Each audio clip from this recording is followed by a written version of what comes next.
예, 오늘부터 한 몇 주간에 걸쳐서 성경 전반에 대해서 간단하게 한번 훑어보려고 그렇습니다.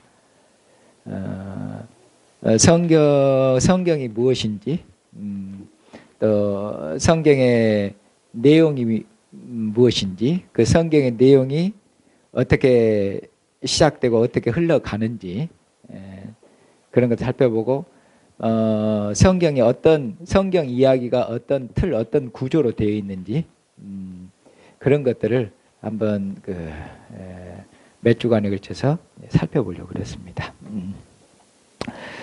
오늘은 그 맛만 봐야 될 것 같아요. 오늘은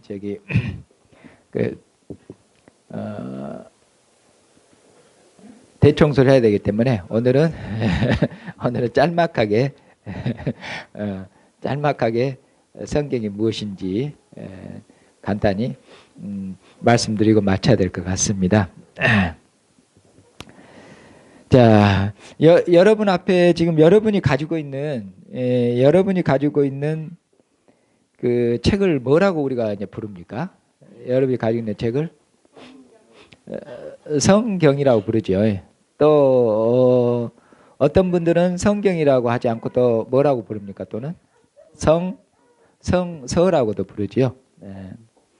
성경이라는 뜻이 무엇입니까?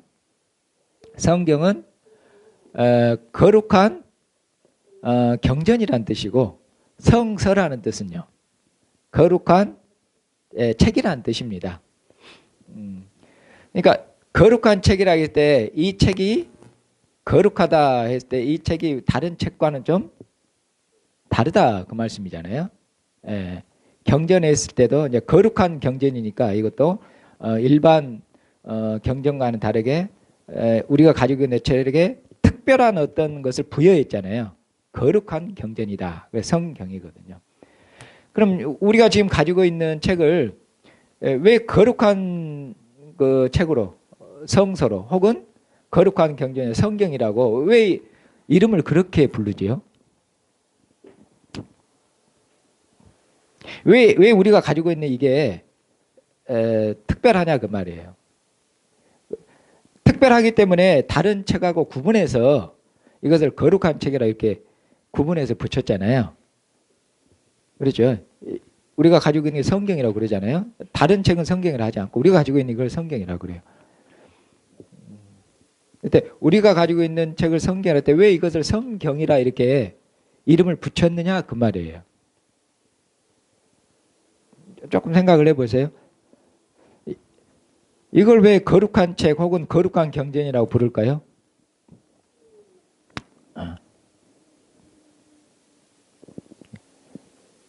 이게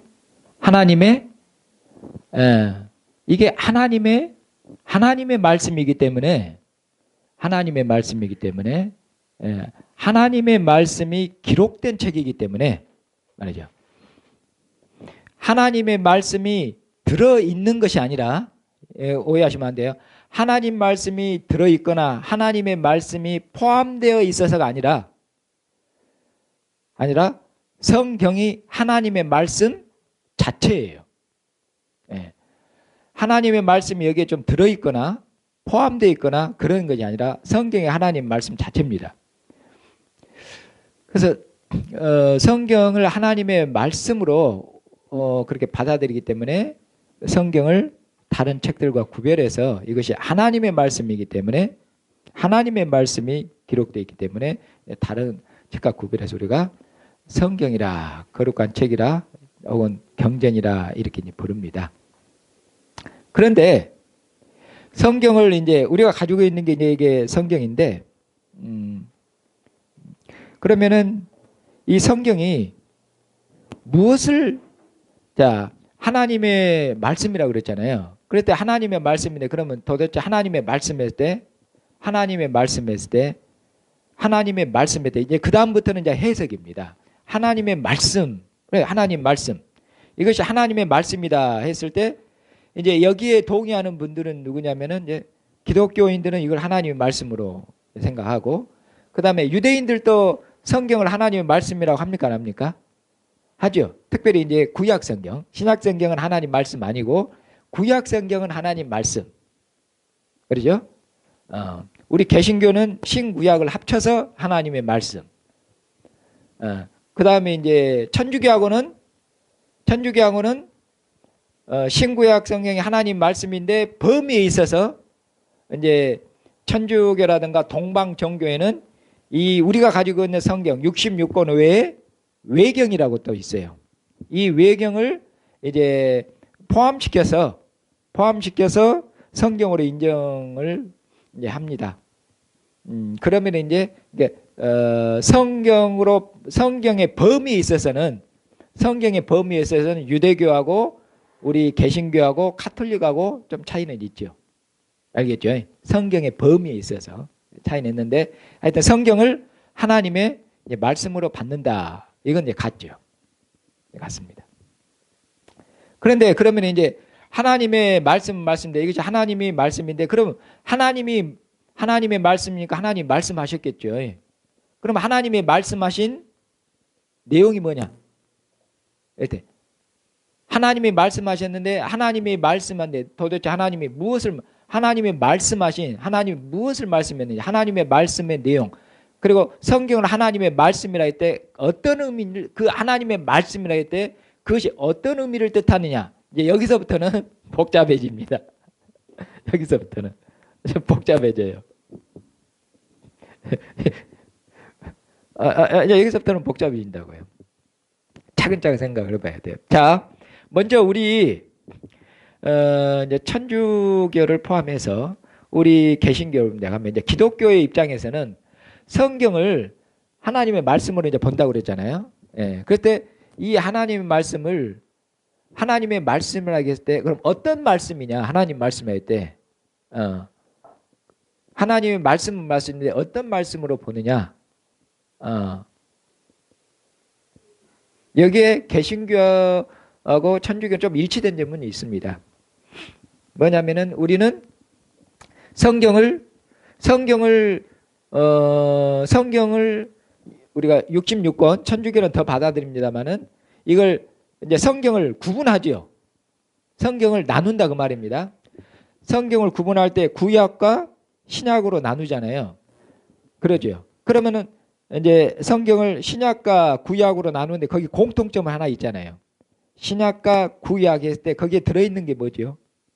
공통으로 들어있는 게 신약, 구약. 예, 구약이라는 뜻은 뭐죠? 옛 언약. 그 다음 신약은요?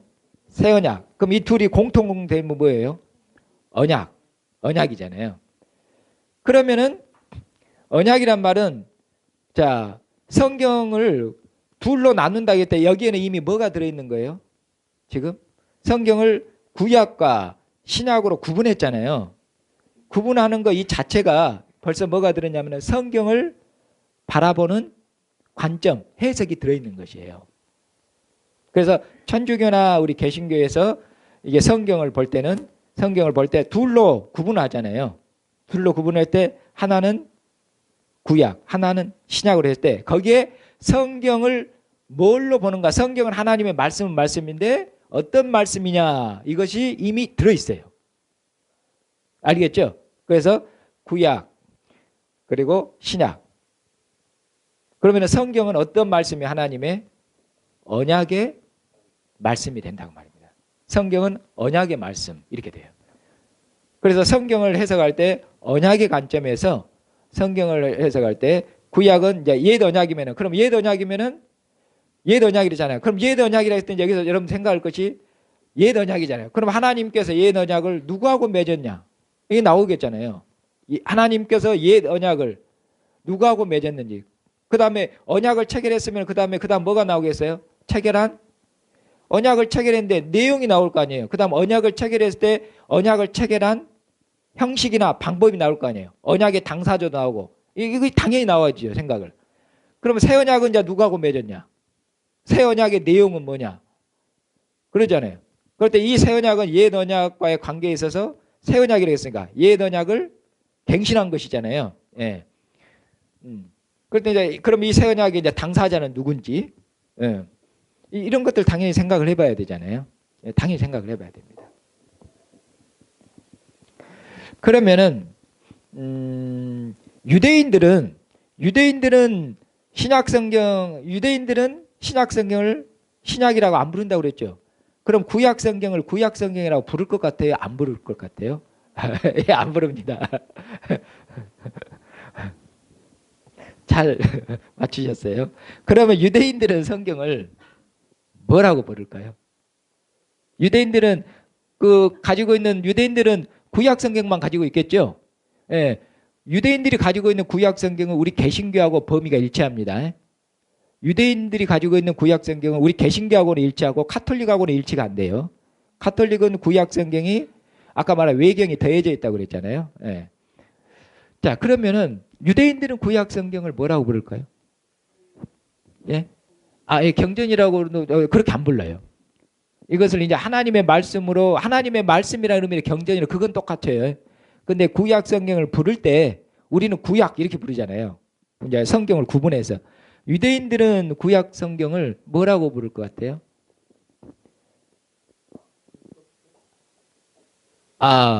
그것은 이제 그렇게도 부르는데 그것은 구약 성경 전체를 일컫는 말이 아니고 일부를 일컫는 말이에요. 토라, 모세오경을 말할 때 그건 그렇게 부르는 거고 유대인들은 구약 성경을 뭐라고 부르냐 들어보셨을 거예요, 여러분들이. 타낙 들어보셨어요, 혹시? 타낙이라고 그러는데 안 들어보셨어요? 유대인들은 성경을 지칭할 때 타낙이라고 그럽니다. 타낙.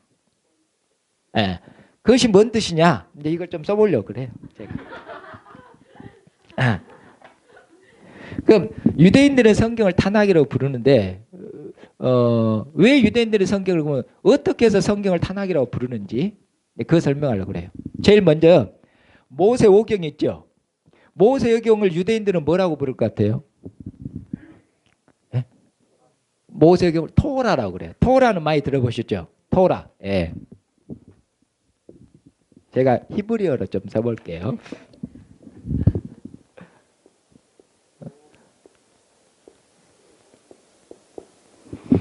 여기 이제 모음을 찍으면 이렇게 됩니다. 유대인들은 모음 없이 자음만 쓰기도 하니까 이게 이제 토라입니다. 유대인들, 히브리인들 글자는 상형 문자 같아요. 아주 재미있어요. 이게 이제 토라입니다. 토라인데 토라라는 뜻이 뭘까요? 기본적으로. 우리는 보통 토라 그러면은 율법 이렇게 이해를 하잖아요. 근데 원래 토라라는 뜻은 율법보다 의미가 더 넓습니다. 이게 원래 토라의 의미는 뭐냐면은 가르침, 교훈 이런 의미예요. 아시겠죠? 그러니까 가르침 그러면 누구의 가르침이겠어요? 하나님의 가르침. 하나님께서 그러니까 토라라는 것은 이제 모세오경을 토라로 칭하는데 이것의 원래의 의미는 하나님께서 자기 백성들에게 어떻게 살아야 될 것인지를 가르치는 교훈이라는 의미가 원래 토라예요. 그리고 그 안에 율법이 어쩝니까? 포함되어 있는 것이에요. 이해되시죠? 그런데 모세오경을 단순히 율법서로 이야기하면은 이제 난감한 것이 모세오경에 보면 율법이 포함되어 있지만 창세기가 율법이 아니에요. 좀 율법이라고 말하기는 조금 그렇잖아요. 또 출애굽기 뒷부분은 이제 율법이 막 나오는데 앞부분도 율법 이렇게 말하기는 조금 뭐 억지로 좀 쓰자면 하는데 좀 난감하잖아요. 민수기 보면은 또 난감하잖아요. 그렇죠. 레위기를 보면은 막 제사법이 나오니까 이건 율법 같다. 맞아요. 그런데 창세기나 이런 건 좀 난감하잖아요. 그런데 창세기는 어떻게 보면 창세기 이런 것 보면은 옛날 그 천지창조부터 이스라엘 조상들을 보면 이야기잖아요. 이야기. 실은. 근데 이 이야기를 통해서 하나님께서 뭡니까? 하나님께서 이스라엘 백성들에게 이야기를 통해 그 이야기 속에 교훈이 담겨져 있는 거예요. 이해되시죠? 이스라엘 조상들에 대한 이야기를 하는 게 조상들 얘기를 하는 게 뭡니까? 우리 선조로 말하면은 이런 얘기를 하는데 이 왜 선조들 얘기하는 거죠? 너는 바로 이 위대한 선조의 후예며 우리 가문이 어떤 가문인지 이 가문 왜 얘기할까요? 너 얘기하려고 그래. 너 말이야. 너는 이 가문에 속해 있단 말이지. 이 얘기를 하는 거거든요. 그러니까 이스라엘의 조상들 얘기를 하는 게 지금 이스라엘 얘기를 하려는 거예요. 너희는 이 조상들에 속해 있다고 말해요. 그들의 정체성에 대한 얘기. 그게 이제 창세기 관련된 게 나중에 더 자세히 이제 말씀드리고요. 오늘은 이제 전반적으로 아웃라인만 하고 나중에 모세오경을 좀 더 자세히 훑어보는 시간을 가질 겁니다. 그러니까 창세기라든가 이제 출애굽기나 민수에 이런 것들이 이야기로 되어 있는데 하나님이 그 이야기를 통해서 그들이 언약 백성으로서 어떻게 살아야 될 것인지를 그리고 율법이란 것도 단순히 법입니까? 하나님의 백성으로 어떻게 살아야 될 것인지를 말씀하는 법입니까? 어떻게 하나님 백성으로 살아야 될 법이 단순한 규칙이 아니잖아요. 율법이. 그렇죠. 그래서 원래 토라는 의미는 이렇게 더 포괄적인데 나중에 이것이 이제 좀 더 협소한 의미로 협소하고 좁아진 의미로 말할 때 토라 하면 이제 율법 이렇게 된 겁니다. 이해해 두시고요. 그러면은 그 다음에 이제 유대인들은 그 다음에 이제 모세오경 다음에 오는 책들이 있죠. 그걸 뭐라고 부를까요? 역사서라고 안 불러요. 역사서는 우리 개신교가 부르는 것이고 유대인들은 역사서라고 부르지 않고 그걸 뭐라고 부르냐면은 느비힘이라고 불러요. 느비힘. 자, 그걸 또 써볼게요, 제가.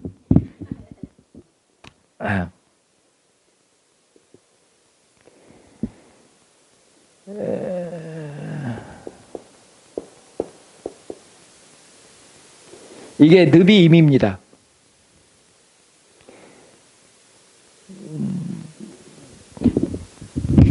느비임인데 느비라는 말이 어디서 왔냐면은 나비 이게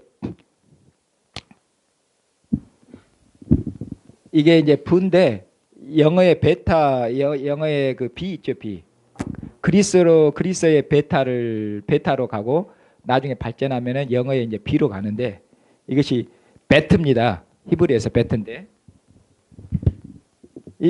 여기까지 보통 여기까지 하면은 이제 이게 나비라고 하는데 히브리에서 나비가 뭐냐면은 선지자를 뜻해요. 예언자를. 선지자 예언자가 나비. 외우기 좋죠. 나비. 알겠죠? 나비. 그것의 모음만 살짝 변화시킨 게 느비가 된 거예요. 나비, 느비 비슷하죠? 그리고 여기 끝에 여기 임이 붙으면은 이것을 영어에 s가 붙은 것처럼 명사 복수예요. 그러니까 그러면은 예언서들,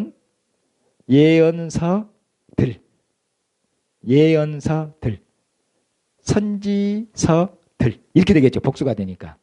이해되시죠? 그래서 유대인들은 모세오경 다음에 난 걸 이렇게 느비임이라 해서 예언서들 이렇게 묶어요. 예언서들.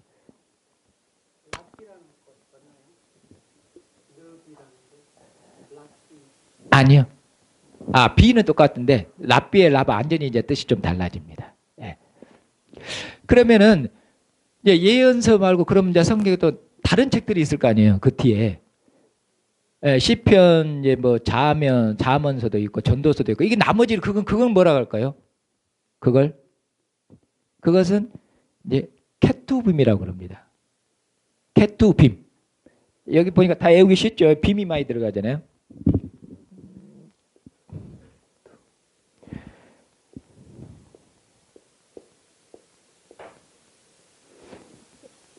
여기 베타도 많이 들어가죠. 이것도 캐투 빔. 이것도 복순지 아시겠죠?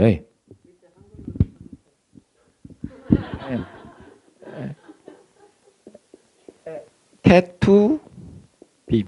이렇게 씁니다. 이것은 느비임. 히브리어는 여기서부터 이렇게 써요. 거꾸로 한문처럼 옛날. 이것은 토라 이렇게. 그러면 이것은 예언서들이고 한번 따라서 해볼까요?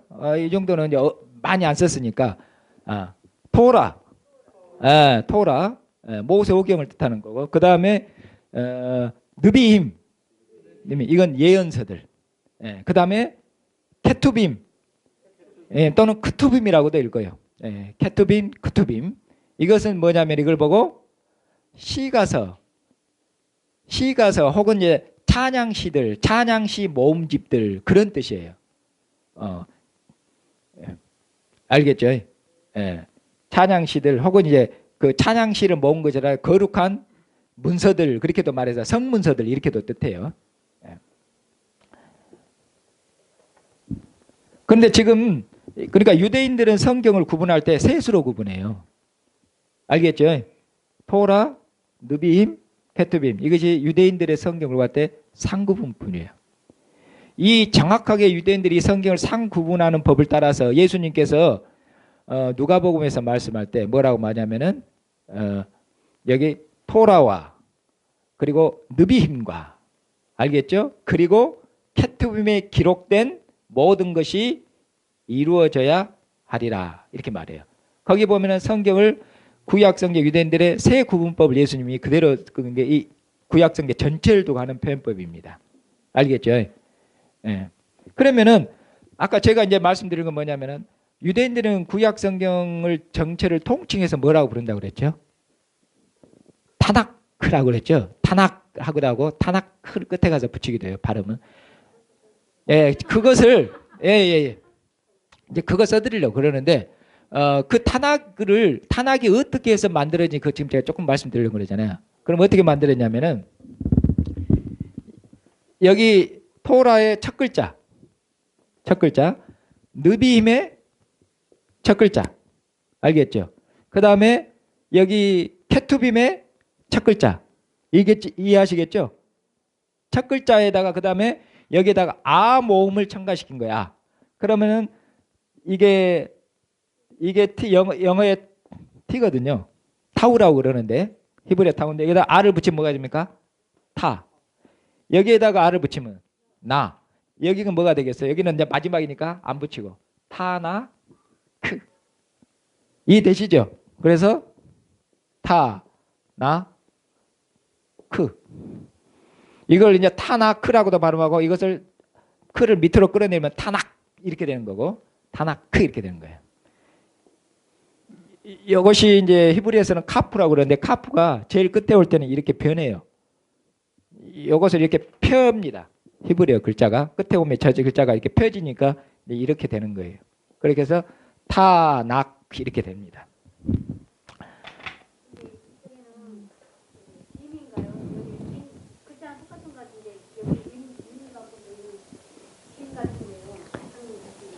아 여기 끝에 여기 임은 임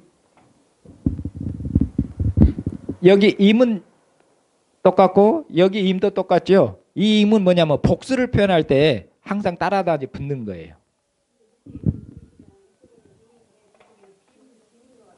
아 여기요 여기는 여기 베타가 붙어 있어서 그런 거예요. 베타하고 결합되니까 베타에 비하고 결합되니까 임인데 비읍이 되니까 빔이 된 것이죠. 여기는 여기 이제 알렙인데 이 알렙은 발음을 안 해요. 그러니까 임하고 결합돼봤자 발음이 안 되니까 그냥 임이 되는 거예요. 여기 앞에 비가 있으니까 이제 이렇게 된 거고. 대신 이해하시겠죠? 이제 이 정도만 알아두시면 돼요. 여기까지. 복잡 안 하니까 이제 설명을 드린 거예요. 그래서 유대인들은 타나크라고 이제 성경을 부릅니다. 그런데 여기서 이제 좀 생각해 봐야 될 예. 뜻은 없고 여기 자체의 뜻이 다 있죠. 뜻은 다 있고 그 다음에 이제 성경을 총칭할 때 첫 글자를 따가지고 총칭해서 그러니까 여기 이게 약자죠. 그러니까 약자.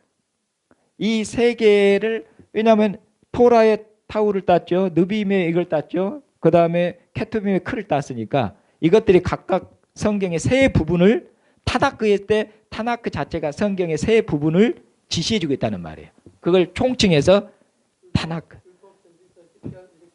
예, 그렇죠. 그 세 부분. 그 타나크 하면 그것이 세 부분을 뜻하는 거예요. 예, 동시에 말하는 거예요. 그 첫 자를 따서 만들었다 그 말이죠. 예.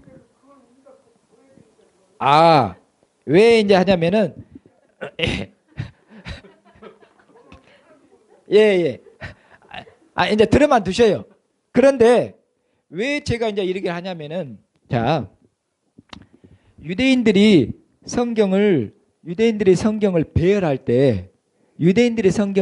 때 토라 이렇게 그리고 느비임, 케투비 이렇게 성경을 배열했다 그 말이에요.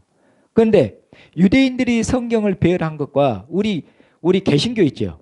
우리 개신교가 구약 성경을 배열할 때 유대인들하고 달라요.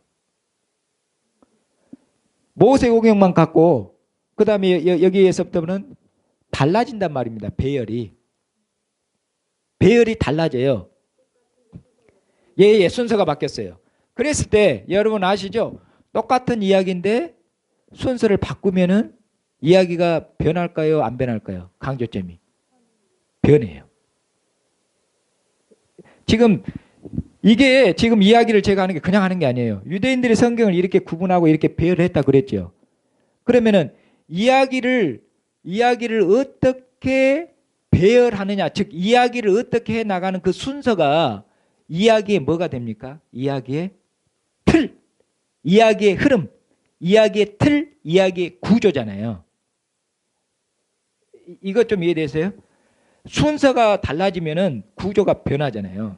그러니까 유대인들이 구약 성경을 어떻게 보느냐, 이거 배열하고, 그러면 우리 개신교가 구약 성경을 볼 때 배열이 달라지면은 우리 그리스도인들이, 우리 개신교인들이 구약 성경의 이야기를 순서를 바꿔놨다 그 말입니다. 순서를 좀 바꿔놨어요. 그랬을 때 구약 성경의 이야기를 바꿔놓으니까 이야기가 진행되는 방식이 좀 바꿔진다 그 말이에요. 좀 달라져요. 이것을 좀 설명을 드리려는 거예요. 이 차이가 있기 때문에. 그래서 그런 겁니다. 그러면은 우리 개신교인들은 성경을 구분할 때 유대인들은 성경을 셋으로 구분했잖아요. 그렇죠? 특히 우리는 구약 성경을 구분할 때 여러분들 대개 가지고 있는 개신교 보통 기본 주석이라든가 이런 게 보면은 성경이 몇 구분으로 되어 있어요? 여러분? 예. 4구분으로 되어 있어요. 혹시 그 4구분 어떻게 구분하는지 말씀해 주실 수 있겠어요?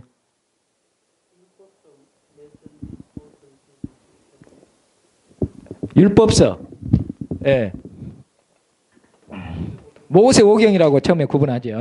예, 모세오경. 줄여서 이제 오경이라고 하고요. 그 다음에 뭐라고 구분합니까? 예, 그래요. 역사서라고 그렇게 말합니다. 역사서. 그 다음에 뭐라고 하죠? 시가서. 또 뭐라고 그러죠? 그 다음에 선지서. 선지서를 읽어 말하면 이게 예언서가 되겠죠. 선지라고도 하고 예언이라고도 말합니다. 선지자를 히브리어에서 아까 제가 뭐라고 그랬죠? 외우기 쉽다고 그랬죠. 나비. 예, 나비가 선지자예요. 근데 나비가 이제 히브리어로 나비인데 이것을 옮길 때 이제 보통 2가지로 옮기거든요. 선지자로 옮기기도 하고 예언자라고도 옮기기도 해요. 그랬을 때 강조점이 좀 다릅니다. 선지자라는 것은 뭡니까? 말 그대로 선지 혹은 선지자라는 것은 뭔가를 먼저 안 자란 뜻이잖아요. 또는 뭔가를 먼저 본 사람에서 선지자 혹은 선견자 이렇게 말하거든요. 예언자라는 것은요. 앞미래에 무슨 일이 일어날 것인가를 미래에 일어날 일을 말하는 게 예언자잖아요. 그렇죠. 예. 그런데 예언자의 예언할 때 이 예자가 앞으로 일어날 일을 말하는 자 그런 의미의 예언자도 있지만 그 예자가 한문으로 다른 예도 있어요. 뭐냐면 그 예자가 대신할 때 있어요. 그러면은 예언자가 무슨 뜻이 되겠어요? 대신 말하는 자 이 말이에요. 그러면 대신 말하는 자가 누구를 대신해서 말하는 자가 되겠어요? 그때 하나님을 대신해서 하나님의 말씀을 받아서 하나님을 대신해서 말하는 자 이것이 예언자인데요. 말이죠. 제가 봤을 때는 성경에서 이 3번째 의미가 원래 나비 의미에 가깝습니다. 이해하셔요? 예. 그러니까 미래에 일어날 일도 말을 하지만 그것이 원래 나비의 본질적 의미보다는 선지자는 하나님의 말씀, 하나님의 계시를 대언하는 자예요. 원래 의미는. 그리고 이제 그 하나님의 말씀에는 장차 일어날 이런 모든 일들, 이스라엘과 열국에 대한 이런 운명이나 미래 그런 일들이 다 포함되어 있는데, 그러니까 예언자는 단순히 앞일을 말하고 예측하는 자 그런 것이 아니라 원래 선지자 개념은 하나님을 대신해서 말씀하는 자 이 말이에요. 하나님이 보낸 사자 이 의미가 맞습니다. 그러니까 예언자라고 했을 때 우리가 그냥 앞일을 미리 말하는 이런 의미로 실은 이해하면 안 된다 그 말이에요. 단순히 협소예요. 알겠죠? 이것도 좀 제가 바로잡고 합니다. 선지자로 옮긴 것도 정확한 그 바른 번역은 아니에요. 이런 것은 조금 더 디테일한 부분이다. 이렇다는 것 맞고 이러면 듣고 그냥 지나가십시오. 이런 것들은 좀 더 나중에 좀 더 좀 정밀하게 다뤄야 될 때 필요한 부분입니다. 그런데 이렇게 시가서 예언서로 부르거든요. 예. 또는 시가서를 뭐라고도 부릅니까? 혹시 여러분들 들어보셨어요? 시가서를 또 혹은 또 뭐라고도 부르던가요? 시가서라고도 하고 또는 또 혹시 뭐라고도 부르던가요? 혹시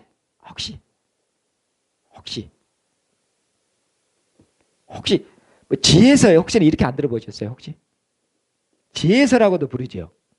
그렇죠. 왜 이럴까요? 여러분 시가서라 할 때 시가서라는 이 말 뜻이 뭐예요? 역사서는 역사를 기록한 말이죠. 여기서 이제 역사하는데 역사는 역사 누구 역사냐면 이스라엘 역사겠죠. 역사를 기록한 거고. 그럼 시가서는 왜 시가서라고 합니까 이걸? 문자 그대로 보면 이 시자가 시 그리고 여기 가는요 노래 가짜잖아요. 시와 노래를 모은 책들에 해서 시가서라고 해요. 이해되시죠? 예. 근데 이것을 시가서를 구분해내는데 뭐냐면은 실은 시하고 노래하고 틀려요. 같아요. 실은 유대인들에게는 이건 같아요. 그래서 유대인들은 시가서라는 명칭보다는 원래 뭘 쓰냐면은 시를 쓰는데 그 시도 그냥 시라 가지고 앞에다가 말을 덧붙여요. 뭐냐면 찬양시. 유대인들에게 시가 그냥 단순한 시가 아니라 전부 하나님을 노래하는 찬양시예요. 이해하시겠죠? 예. 그런데 우리는 이거 갖다가 시기도 하고 노래도 하고 그냥 붙여서 시가서 이렇게 번역합니다. 그러니까 이것 자체에 지금 제가 조금 이야기하는 게 이것 자체에 성경의 어떤 부분을 보는 관점이나 해석이 들어있다는 것을 지금 말씀드리려고 하는 거예요. 이것을 그러면 또 왜 이것을 지혜서라고도 또 어떻게 또 말을 하느냐? 그러면은 여러분 시편을 보면은 이것은 시 같잖아요. 시로 완전히 시적인 운율로 다 돼 있잖아요. 그런데 전도서를 보면은 전부 시 같아요. 아가서는 또 시 같잖아요. 주고받는. 근데 전도서를 보면은 시적인 형식이나 시적인 문학 형식으로 쓰여져 있는 것 같지는 않단 말이에요. 그렇잖아요. 그러죠. 예.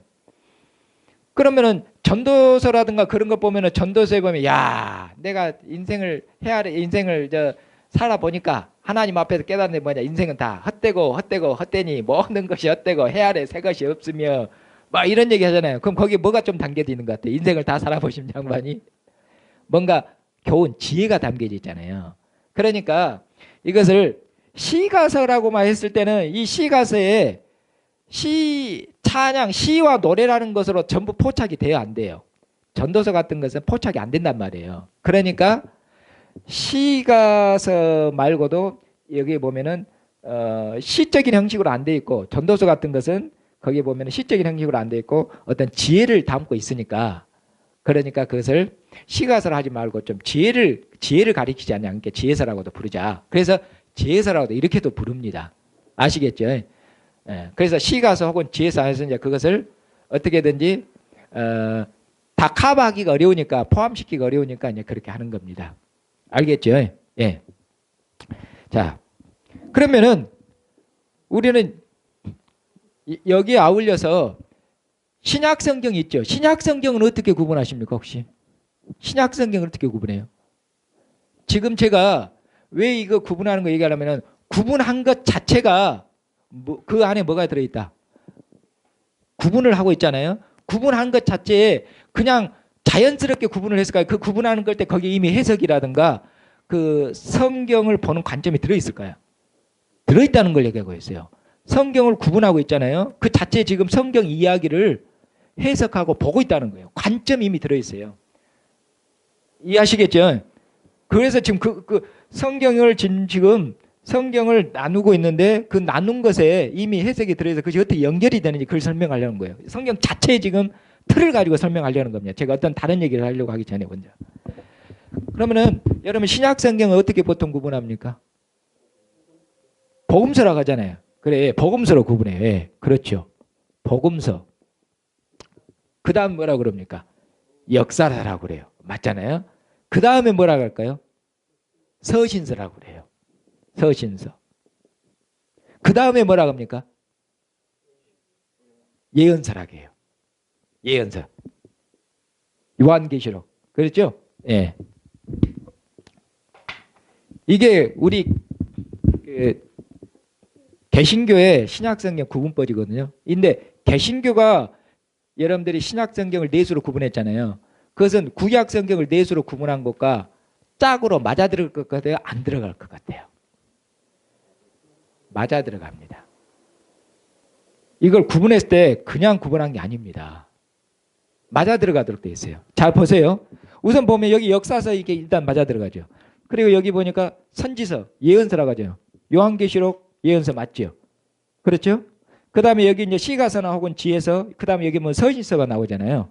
그렇죠? 이 둘이 어떻게 되는지 그 다음 봐야 돼요. 그 다음에 복음서하고 모세오경, 이것이 어떻게 같은지. 실은 구약 성경의 모든 기초, 토대는 어디서부터 출발해요? 모세오경에서 출발합니다. 왜냐하면 얘가 언약의 출발점인지 아시죠? 그러면 신약에서 출발점은 어디입니까? 복음서입니다. 복음서는 예수님의 생애를 말씀하잖아요. 예수님의 탄생, 그리고 죽으심, 부활이죠. 그런데 성경의 기록 순서로 말하자면은 신약성경에는 복음서가 먼저 기록됐어요. 바울 서신들인 이 서신들이 먼저 기록됐을 것 같아요. 서신서들이 먼저 기록됐습니다.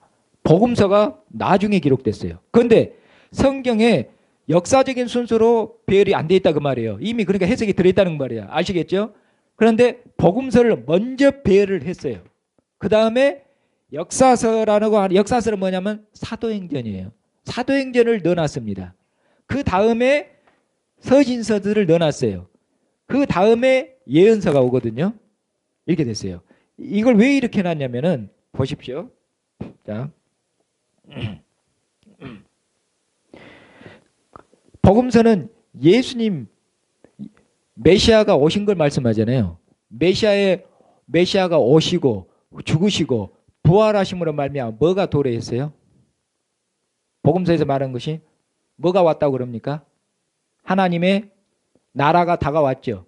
그러니까 사복음서에서 말씀하는 것은 예수님의 죽으심과 부활로 말미암아 이제 구약 말하면은 구약에서 여기 우리가 예언서에서 개신교는 예언서로 배열을 마지막에 해놨다고 그랬잖아요. 구약 이야기의 끝이 예언서로 끝나요. 구약 이야기의 끝이 그러니까 이 구약으로 말할 때 구약 이야기의 끝 알겠죠? 이야기의 끝이 뭘로 끝나냐? 말라기로 끝나잖아요. 그럼 말라기 이야기의 끝이 뭡니까? 내 사자를 보내고 언약의 사자를 보내리라. 메시아를 보내리라. 그 메시아 이전에 세례 요한, 엘리야를 보내리라. 이 약속이잖아요. 그런데 유대인들은 말라기가 성경 끝에 있지를 안 해요. 그러니까 이것은 개신교가 구약 이야기의 끝을 신약을 바라보는 걸 연결시켜서 해석을 다 대놨단 말입니다. 배열을 이해하시겠죠? 그래서 구약 성경의 구약의 창세기 1장부터 시작해서 구약의 끝은 뭘로 끝난다? 메시아가 오시리라는 예언, 그리고 메시아 이전에 메시아의 사자가 오는 것이 담겨있는 예언, 약속, 그것으로 끝나서 메시아를 대망하고 메시아의 사자를 기다리고 그렇게 하도록 구약 이야기를 딱 끝내놨어요. 그러면 이제 신약에서 이제 올 때 어떻게 연결되겠어요? 이제 바로 이제 그러면 연결하면 누가 와야 되겠어요? 세례 요한이 등장하니까 복음서에 전부 누가 등장해요? 세례 요한이 먼저 등장하잖아요. 이해되시죠? 이야기가 그렇게 연결이 돼요.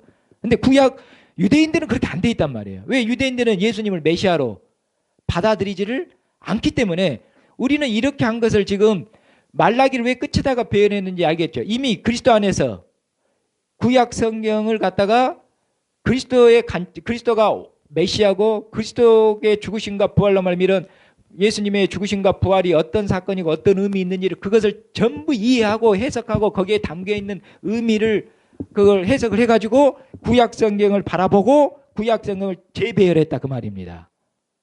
이해되시죠? 그렇게 해서 말라기 다음에 복음서가 바로 나오면 이야기가 자연스럽게 되도록 되어 있어요. 그래서 메시아의 사자고 드디어 메시아가 와서 그러면 이제 드디어 뭐가 임했어요? 하나님의 나라가 메시아의 나라가 임했잖아요. 이해되시죠? 예. 네. 그 다음에 이제 역사서를 배열해낸 것은 이 역사는 누구의 역사겠어요? 그럼 당연히 하나님 나라의 역사, 곧 교회의 역사. 그러니까 하나님의 나라, 예루살렘에서 시작된 하나님의 나라, 교회가 예루살렘부터 어떻게? 예루살렘과 유대와 사마리아와 땅끝까지 점점 확장되어 가고 나중에는 온 세계를 정복할 것이에요. 이런 하나님 나라의 발전, 하나님 나라의 역사, 예수님으로 말미암아 하나님 나라가 시작됐고 그리고 이 시작된 나라가 어떻게 계속해서 전개되고 펼쳐지고 발전되느냐 이걸 말하겠죠. 진행되고 발전돼 나오고 있잖아. 그럼 마지막은 뭐겠어요? 완성되어야죠. 그 완성을 말하는 게 뭐예요? 바로 요한 계시록이잖아요. 요한 계시록 정확히 맞잖아요. 그러면 여기 요한 계시록은 하나님 나라 완성인데 요한 계시록에서 말씀하는 핵심이 뭡니까? 내가 속히 오리라. 예수님 재림이잖아요.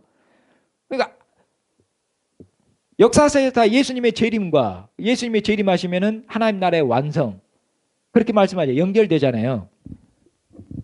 그렇게 해서 역사서하고 예언서 딱 되어 있습니다. 그럼 여기에 이제 서신서가 들어있죠. 이건 왜 서신서를 이 가운데다 배열해 놨을 것 같아요? 여러분들이 한번 해석을 해보세요. 왜 서신서를 그럼 배열해 놨을까? 이거 빼면 이야기가 자연스럽게 딱 맞아떨어지잖아요. 하나님 나라의 도래, 하나님 나라의 발전, 하나님 나라의 끝, 완성. 딱 맞잖아요. 그럼 서신서는 뭘까요? 여러분 해석할 수 있어요. 지금 어디 사이에 끼어 있습니까? 하나님 나라의 시작과 발전과 그리고 끝이잖아요. 서신서는 그 가운데 배열해 놨잖아요. 그렇죠? 이 서신서들은 교회에 보낸 편지 아닙니까? 그렇죠? 그럼 이 서신서들이 예를 들어서 뭘 말씀하겠어요? 뭘? 여러분. 하나님 나라가 완성되기 전까지죠. 하나님 나라 완성되기까지 교회, 이 땅에 있는 교회가 그러죠? 하나님 나라가 발전해 나가는 도상에서 하나님 나라가 발전해 나가는 도상에서 하나님의 교회가 다양한 상황 가운데서 그 다양한 상황 가운데서 하나님의 백성으로서 다양한 상황 가운데서 이 완성을 대망하면서 다양한 상황 가운데서 그러니까 서신서들은 다양한 교회에 보내져 있고 다양한 상황 가운데 있는 교회 말하잖아요. 그 가운데서 어떻게 하나님의 백성으로 살 것이냐라는 삶의 지침, 공동체의 지침, 교회의 삶을 말하고 있는 것이잖아요. 이해되시죠? 이것이 신약 성경의 구조입니다. 틀이에요. 전체가 보이시죠? 일단은 전체를 보자고요. 전체를. 이제 복음서 이런 것은 나중에 더 구체적인 건 단으로. 그러면 구약 성경도 어떻게 배열을 했을 것 같아요? 실은 우리 개신교에서는 이틀로 배열을 했어요. 보셔요. 모세오경이죠. 모세오경이 여기서 뭐가 출발합니까? 하나님 나라 언약이 출발되잖아요. 이해되시죠?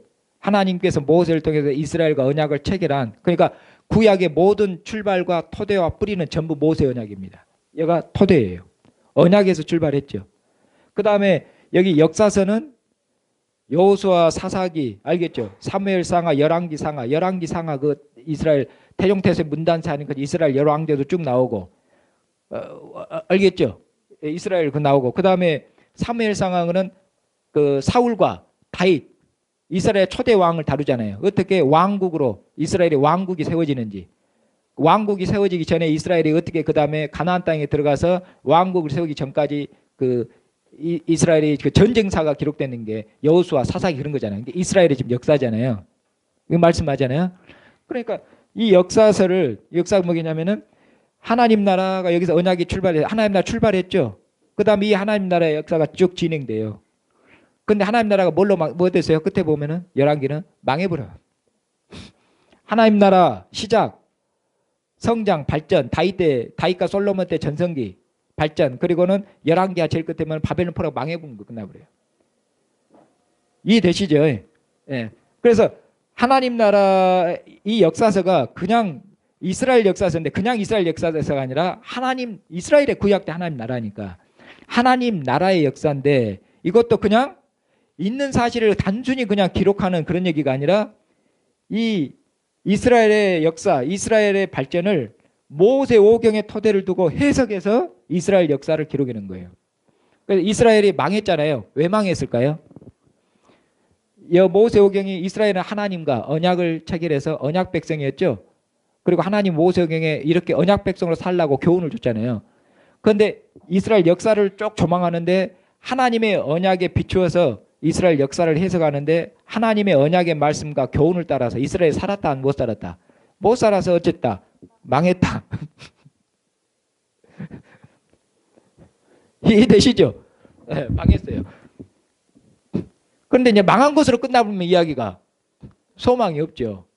그런데 하나님께서 자비하셔서 이 얘기 이렇게 돼요. 하나님께서 자비하셔서 하나님께서 이스라엘에 뭘 약속하셨어요? 이스라엘에 망했으니까 다시 이스라엘을 회복하셔야 될 거 아니에요. 이스라엘을 회복하시고 이스라엘을 다시 새롭게 하셔야 될 거 아니에요. 그래서 이스라엘의 회복과 이스라엘을 회복시키시고 이스라엘 다시 소생시킬 거잖아요. 누구를 통해서? 메시아를 이제 하나님이 보내시면은 이가 망해버린 다윗 왕조를 다시 이렇게 세우실 것이고 메시아를 통해서 다시 새로운 언약을 체결할 것이고 메시아를 통해서 이스라엘을 구원할 것이고 그렇게 말씀하죠. 그렇게 하면은 이제 뭘로 연결됩니까? 예언서로 딱 연결돼요. 메시아를 보낼 것이다. 이해되시죠? 그리고 메시아가 드디어 왔고 쫙 신구약 이렇게 연결이 됩니다. 그럼 그 사이에 있는 시가서 있죠. 이제 그럼 이건 뭘까요? 지혜서라고도 하고 시가서라고. 이건 그럼 아까 제가 신구약이 맞아 들어간다고 그랬잖아요. 서신서가 교회의 다양한 삶 속에서 거기에서 어떻게 하나님 백성으로 산 삶을 이야기한다고 그랬잖아요. 이 시가서도 언약 구약 백성들의 경건한 삶을 얘기해요. 이해되시죠? 예. 이 시가서가 쉽게 말하면 지혜를 가리키거든요. 근데 이 지혜는 무슨 지혜겠어요? 하나님 백성으로서 사는 지혜예요. 그런데 어떤 상황? 다양한 상황. 여기 그래서 다양한 상황 가운데서 어떻게 하나님을 경외하는 경건한 삶을 살았는지 지혜로운 삶을 살았는지 잠언서가 다 그거잖아요. 하나님을 경외하는 게 지혜의 근본인데 어떻게 하나님을 경외하는 그런 지혜의 삶을 살 것이냐. 형식으로 말하면은 이제 시가 되겠지만은 내용상으로는 하나님 백성이 하나님을 경외하는 경건한 삶을 이런저런 다양한 상황 가운데서 욥 같은 경우는 고난이잖아요. 근데 이것도 시가서에 내려가거든요. 그러니까 극심한 고난 가운데도 어떻게 거기서 경건한 삶, 의로운 삶, 하나님 백성으로 살 것인지 그런 걸 말씀하잖아요. 그런 의미로서 시가서가 가운데 들어있는 것입니다. 이렇게 신구약이 연결이 돼요. 아시겠죠? 우리 개신교 어떻게 봤는지 오늘 여기까지만. 봤죠? 그것은 이제 다음 시간 오늘 하면 더 길어질 것 같아서 저도 지금 안 한 줄 알고 있어요. 그리고 여러분 생각해 보세요. 그 과제로 던져놓고 다음 시간에 더 말씀드릴게요. 유대인들은 구약 성경 여기까지 이제 미리 말씀드릴게요. 여러분 숙제로 던져놓으면서 유대인들은 구약 성경 이야기를 봤을 때 뭘로 끝납니까? 유대인들은 구약 성경이 시가서로 안 끝나요. 시가서로 끝나는데 시가서 제일 끝 성경이 어디예요? 제일 끝.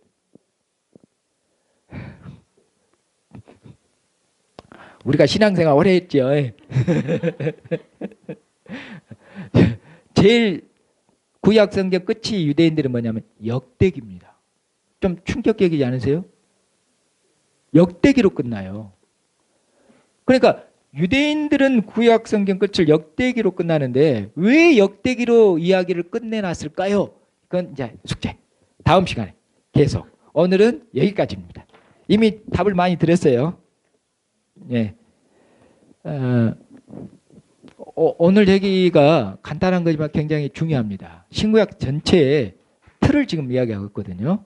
예. 이것을 나중에 이 얘기를 좀 더 자세히 말씀드릴 겁니다. 오늘 구약과 신약을 어떻게 구분했는지 그것이 곧 구조입니다. 틀이에요. 이야기의 시작이 있고 끝이 있잖아요. 그렇잖아요. 이야기의 시작이 있고 끝이 있잖아요. 이렇게 봤어요. 이걸 잘 염두에 두시기 바랍니다. 자, 여기까지 하고 우리 강 집사님 나오셔서 기도 인도하시고 마치겠습니다.